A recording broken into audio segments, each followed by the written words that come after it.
আজকে অনেক দিন পরে একটা ব্লগ নিয়ে আসলাম। এতদিন কেন ভিডিও দিতে পারিনি সবকিছু জানতে পারবেন এই ভিডিওতে। আসসালামু আলাইকুম, কেমন আছেন সবাই? আশা করি আল্লাহর রহমতে সবাই ভালো আছেন, আমরাও ভালো আছি আলহামদুলিল্লাহ। আজকের ভিডিওটা সকাল থেকে শুরু করলাম। এই ভিডিওটা হয়েছে এক সপ্তাহ আগের ভিডিও, কিন্তু আমি রেডি করতে পারিনি, তাই ছাড়তেও পারিনি। সকালবেলা আজকে রুটি বানাবো, তাই আলু ভাজি করে নিয়েছি। আর এই যে রুটি বানাইতেছি, গ্যাসে ডিম সেদ্ধ করতে বসিয়ে দিয়েছি। তো এই যে আজকে সকালবেলা খাওয়া দাওয়া করে রুটি খেয়ে আর কি নাস্তা করে চলে যাব আমার শ্বশুর বাড়ি, কারণ ধান পাকছে, ওখানে ধান কাটতে হইবে।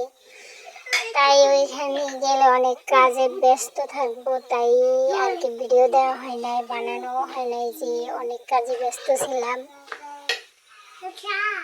তো তার ভিতরেও ফাঁকে ফাঁকে একটু একটু ভিডিও করছি, কিন্তু ওগুলো যে আমি রেডি করে ছাড়বো ওরকম সুযোগ সময় পাই নাই, তাই ওগুলো আছে আস্তে আস্তে, মানে এখন ওগুলা ছাড়ার চেষ্টা করবো। কিন্তু আমরা বাসায় চলে আসছি, শুধু ধান কাটার কাজ নিয়ে ব্যস্ত তা না, সাথে সাথে অনেক মানে দুর্ঘটনাও ঘটে গেছে, অনেক কষ্টদায়ক কাজও হয়ে গেছে, যেমন তাই মানে সব মিলিয়ে আর কি ভিডিও বানানো হয় নাই।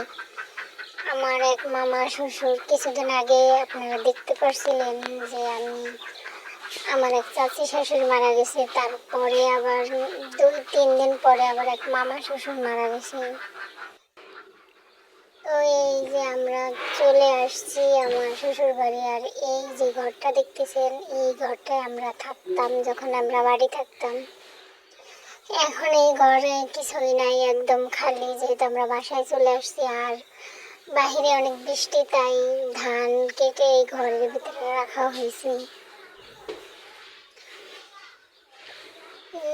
মানুষ না থাকলে আসলে ঘর বাড়ি কিছু থাকে না। এই যে একদম নীরব ঘর, এই ঘরে বিকেল হলে অনেক মানুষ আসা যাওয়া করতো, মানে আমার কাছে আসতো, বসে থাকতো, গল্প করতো। কিন্তু এখন একদম নীরব, কোনো মানুষ মানে আসে না। ঘরে ঢুকলে একদম নীরবতা দেখা যায়, আর কোনো মাল জিনিসও নাই, কারণ আমরা কিছু নিয়ে আসছি। এই যে আমি দুপুরবেলায় আমার শ্বশুর বাড়িতেই আর কি আমি রান্না করতেছি। আর মেয়ে মানুষ বিয়ে হওয়ার পরে যেখানে যাবে ওইখানে কাজ, আমি কাজ ছাড়া ওদের বসে থাকা না। বাসায় আমার রান্না করে খেতে হয়, আর আমার ভাগ্যটা বেশি ভালো আর কি। বাসায় আমি কাজ ছাড়া থাকতে পারি না, মানে রান্না করা ছাড়া খাওয়ানো হয় না।